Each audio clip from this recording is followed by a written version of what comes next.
Hello friends, I would like to invite my YouTube channel Rambo class. Today we are going to discuss civics most important question. Okay बच्चों, आज हम पढ़ेंगे Indian constitution से related कुछ question जो बहुत ही ज़्यादा इंपॉर्टेंट है और एग्जामिनर जो है इसमें से काफ़ी सारे क्वेश्चन जो है घुमा फिरा के पूछ रहा था। तो हम बच्चे क्वेश्चन डिस्कस करेंगे। पहला क्वेश्चन हम देखेंगे बच्चों, हमारा फर्स्ट क्वेश्चन क्या है। देखिए जो हमारा पहला क्वेश्चन है, ये क्वेश्चन देखिए एक बार क्या कह रहे हैं। पहले क्वेश्चन में ये कह रहे हैं कि मौलिक अधिकार क्या है। इन्होंने कहा मौलिक अधिकार वह हैं कि जो कभी निलंबित नहीं किया जा सकते, या फिर प्रधानमंत्री के द्वारा निलंबित किए जा सकते हैं, या फिर राष्ट्रपति की इच्छा पर निलंबित हो सकते हैं, या फिर आपातकाल की स्थिति में जो है निलंबित हो सकते हैं। बच्चों तो देखिए हमारे जो मौलिक अधिकार है, फंडामेंटल जो राइट हैं बच्चों, वो हमारे कितने हैं, 6 हैं फंडामेंटल राइट्स। और जब आपातकाल की स्थिति आती है बच्चों, तब क्या होता है, इनको जो है निलंबित कर दिया जाता है, इनको क्या है, खारिज कर दिया जाता है। उनके अधिकारों को जो है उस टाइम हनन कर दिया जाता है उस टाइम, ठीक है। उनके अधिकारों को जो राष्ट्रपति शासन लग जाता है इस वजह से, और इस वजह से क्या है, उनको खारिज कर दिया जाता है, ठीक है, निलंबित कर दिया जाता है। अब क्वेश्चन माइंड के अंदर ये आता है कि आपातकाल जो है बच्चों, आपातकाल जो है ये कितने प्रकार का है। तो बच्चों आपातकाल की अगर हम बात करें तो बच्चों आपातकाल जो है ये बच्चों 3 प्रकार का होता है। जब प्रेसिडेंट का क्या होता है, पूरे राष्ट्र में जो है क्या लगा होता है, राष्ट्रपति शासन लगा होता है। तो वो कौन सी 3 स्थितियाँ हैं बच्चों में समझेंगे। 101, 352, 356 और 360, ठीक है। जब 352 में बच्चों क्या होता है, इसमें क्या होता है कि राष्ट्रपति आपातकाल घोषित कर सकता है, ठीक है। ये 42 अमेंडमेंट जो था, 42वें संविधान संशोधन 1976 है ये। इसमें क्या होता है कि राष्ट्रपति आपातकाल घोषित कर सकता है, ठीक है। अब कैसे कर सकता है, आपातकाल घोषित जब करेगा यदि उसको बाह्य आक्रमण से क्या हो बच्चों, खतरा हो, ठीक है, या फिर उससे कोई ऐसी स्थिति लगी हो जिससे क्या है कि आप बाहर के जो अन्य जो राष्ट्र है वो उसके ऊपर अटैक कर सकते हैं। तो आपातकाल की स्थिति राष्ट्रपति क्या करता है, घोषित कर देता है, और जितनी भी शक्तियाँ राज्यपाल वगैरह के पास होती हैं वो ले ली जाती हैं, ठीक है। आगे 356 बच्चों, क्या है, 352 हमने पढ़ लिया। अब हम किसके बारे में पढ़ लें बच्चों, अब हम पढ़ लें बच्चों 356 के बारे में। किसके बारे में, 356, एक सेकेंड हो जाइए। 352 सभी ने हमने समझ लिया। उसके बाद में हमें पढ़ना है क्या, 356 कितना बच्चों, 356 के बारे में हम पढ़ना है आर्टिकल। 356 में क्या है, केंद्र की संघीय सरकार को राज्य में संवैधानिक तंत्र जब विफल होने के चांसेस रहते हैं, जब लगता है कि किसी राज्य में संवैधानिक तंत्र जो है बच्चों विफल होने वाला है, तब क्या करते हैं, राज्यपाल की जो शक्तियाँ हैं वो राष्ट्रपति के हाथ में आ जाती हैं। तब क्या होता है, राष्ट्रपति शासन लग जाता है, ठीक है। 2 तरह से लग गया राष्ट्रपति शासन, एक 352, 356, और आगे हम पढ़ेंगे 360 के बारे में। किसके बारे में बच्चों, अब हम पढ़ेंगे 360 के बारे में। किसके बारे में बच्चों, 360 के बारे में हम पढ़ेंगे बच्चों। 360 में क्या है, 360 में है प्रेसिडेंट जो है बच्चों, वो क्या कर सकता है, वो राष्ट्रपति शासन लगा सकता है। वो राष्ट्रपति शासन कैसे लगाएगा, अपनी मर्जी से लगा नहीं सकता। वो क्या करेगा, जब वित्तीय जो अस्थिरता तब उसको लगता है कि फाइनेंशियल जो है कंट्री के अंदर बहुत बड़ी जो है ट्रेजेडी आने वाली है, एक आपदा आने वाली है बच्चों, तब वो क्या करेगा, 360 जो बच्चों आर्टिकल है उसके तहत जितनी भी पावर है वो राष्ट्रपति के हाथ में आ जाएगी और वित्तीय आपातकाल घोषित कर दिया जाएगा। ओके बच्चों, तो ये बच्चों हमने पढ़ा 352 आर्टिकल, कितना पढ़ा हमने पढ़ा बच्चों, 352, 356, और हमने पढ़ा है बच्चों 360। ये 3 प्रकार के क्या है बच्चों, आर्टिकल हमने जो पढ़े, जिसके अंदर क्या होता है कि सारी पावर किसके पास होती है, प्रेसिडेंट के पास। ओके, नेक्स्ट क्वेश्चन समझेंगे बच्चों। देखिए इसमें तो बहुत ही अच्छे क्वेश्चन आते हैं, एक्सट्रीम लेवल के क्वेश्चन आते हैं बच्चों, तो हम डीपली थोड़ा सा पढ़ के चलेंगे। क्वेश्चन नंबर 2 देखेंगे, निम्न में से किन अनुच्छेदों द्वारा भारतीय संविधान नागरिकों को मूल अधिकार निश्चितता प्रदान करता है। तो बच्चों कौन सा अधिकार है जिससे ये पता चलता है हमारे जो फंडामेंटल राइट्स हैं वो हमारे पास हैं। तो बच्चों वो कौन सा है, तो बच्चों वो है आर्टिकल नंबर 12। कौन सा बच्चों, आर्टिकल नंबर 12 से लेकर के भाग 3 के अंदर, किसके अंदर बच्चों, देख लेंगे एक बार। भाग 3, इसको हम बोलेंगे पार्ट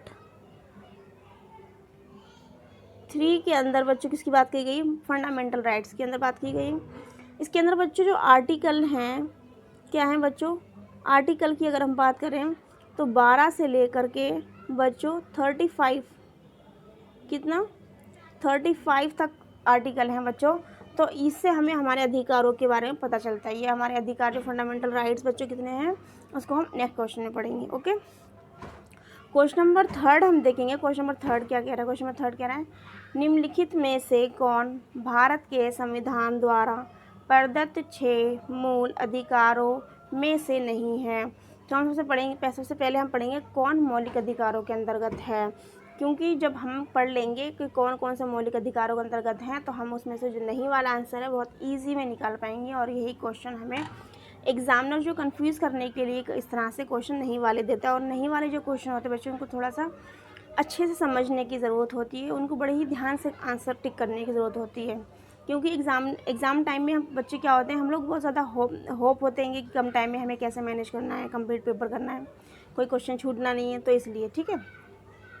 निम्नलिखित में से कौन भारतीय संविधान द्वारा प्रदत्त 6 मूल अधिकारों में से नहीं है। तो हम सबसे पहले देखेंगे मूल अधिकारों में से कौन है। 6 जो मूल अधिकार हैं हमने पहले पढ़ा। सबसे पहले जो हमारा अधिकार है बच्चों समानता का अधिकार, इसे समता का अधिकार बोलते हैं बच्चों। समता या फिर समानता का जो बच्चों अधिकार है वो किस आर्टिकल के अंदर है। समता या फिर समानता का जो अधिकार है बच्चों वो है 14 to 18, 14 से लेके 18 तक। समानता की बात की गई है भाग 3 के अंदर फंडामेंटल राइट्स के अंदर, ठीक है, भाग 3 फंडामेंटल राइट्स। और जो समता या समानता का जो अधिकार है बच्चों वह है 14 से 18 तक।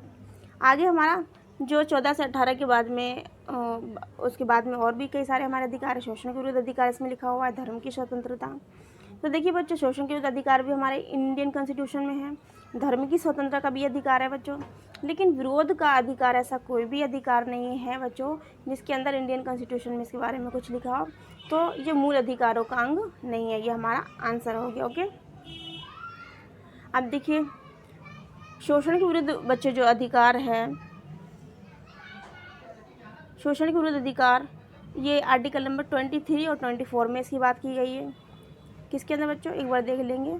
आर्टिकल नंबर शोषण के विरुद्ध अधिकार जो है बच्चों, तो ये शोषण के विरुद्ध अधिकार बच्चों 23 से 24 तक अधिकार है, ठीक है।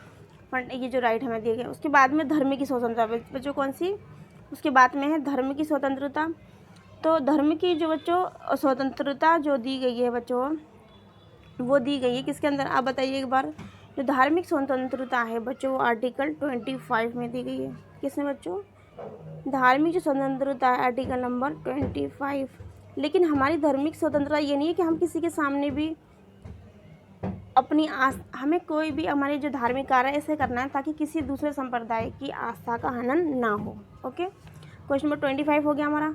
क्या है, धर्म की स्वतंत्रता का अधिकार। नेक्स्ट क्वेश्चन हम पढ़ेंगे बच्चों, भारत में नागरिकों के मौलिक अधिकारों में संशोधन कौन कर सकता है बच्चों। तो देखिए कौन कर सकता है, नागरिकों जो हमारे फंडामेंटल राइट्स हैं बच्चों उनमें जो संशोधन है बच्चों वो कौन कर सकता है, ठीक है। तो लोकसभा, राज्यसभा, संसद और सुप्रीम कोर्ट। तो बच्चों कौन कर सकता है, लोकसभा, राज्यसभा, पार्लियामेंट और हाई कोर्ट, इनमें से कौन कर सकता है बच्चों। तो देखिए इसका जो बच्चों सही जो आंसर है वो है संसद। क्या है बच्चों, संसद इसका आंसर है। संसद इसका आंसर क्यों बच्चों, बच्चों देखिए Lok Sabha plus Rajya Sabha, Lok Sabha Rajya Sabha plus president. कौन बच्चों, जो प्रेसिडेंट है,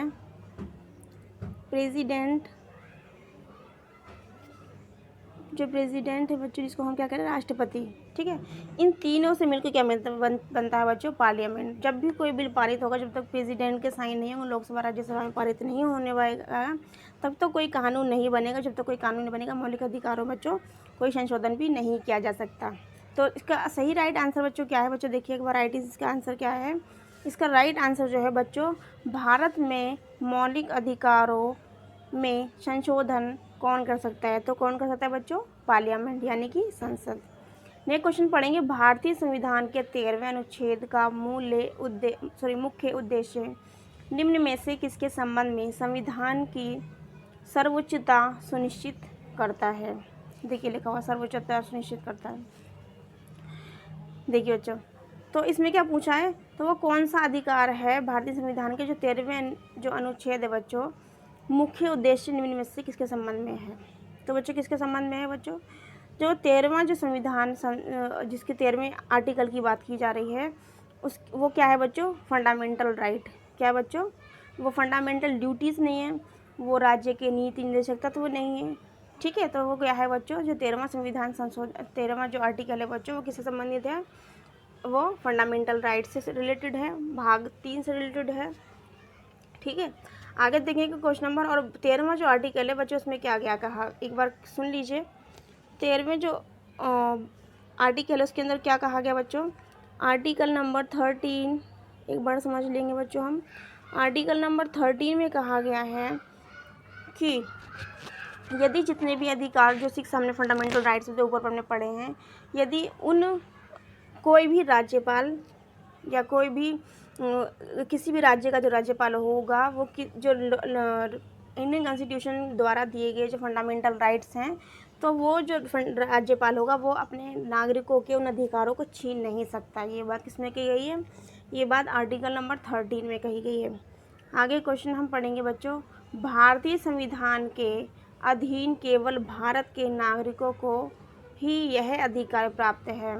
तो भारतीय संविधान के अधीन केवल उन्हीं नागरिकों की अधिकार प्राप्त है, तो ये कौन सा अधिकार है बच्चों, तो ये बच्चों धर्म मूल वंश जाति, इसका आंसर जो है बच्चों वो है धर्म मूल वंश जाति लिंग या जन्म स्थान या इनमें से किसी के आधार पर विभेद के प्रतिषेध का अधिकार। देखिए ये रखा।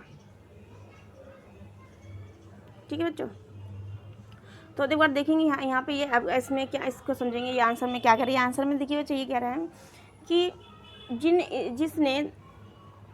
जिसका मूल वंश जो है बच्चों इंडिया हो, क्या हो, इंडिया हो। ठीक है, वो इंडिया से ही काफ़ी टाइम से रह रहा हो, उसे नागरिकता प्राप्त हो इंडिया की। ठीक है, वो किसी भी आधार से, किसी भी जाति का हो, धर्म का हो, किसी भी लिंग का हो, है ना, तो उसके इंडिया में क्या होगा, उसके साथ क्या होगा, किसी तरीके का विभेद नहीं होगा, उसके साथ किसी भी तरह की पार्शियलिटी नहीं होगी, उसके साथ क्या होगा बच्चों, उसको सिमिलियर माना जाएगा। इंडिया के जो नागरिकों को जो फंडामेंटल राइट्स मिल रहे हैं, जो अधिकार मिल रहे हैं, जो अपॉर्चुनिटी मिल रही है, वो भी उनको दी जाएगी। ये क्या कह रहा है बच्चों, ये क्वेश्चन नंबर 7 का आंसर है, भारतीय संविधान के अधीन केवल भारत के नागरिकों को ही यह अधिकार है। तो कौन सा अधिकार है, जो धर्म मूल वंश जाति लिंग या जन्म स्थान या इनमें से किसी के आधार पर विभेद के प्रतिषेध का अधिकार।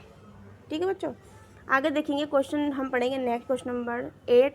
भारतीय संविधान में समानता का अधिकार 5 अनुच्छेदों द्वारा दिया गया है। तो बच्चों 5 अनुच्छेद कौन से हैं, किसकी बात हो रही है यहाँ पे, समानता के अधिकार की। तो बच्चों समानता के अधिकार की अगर हम बात करें, जो 14 से लेके 18 तक बच्चों कौन से अधिकार हैं, समता या समानता का अधिकार। आर्टिकल नंबर 14 to 18 ये किसकी बात हो रही है, समानता के अधिकार की। ठीक है, उसके बाद में ये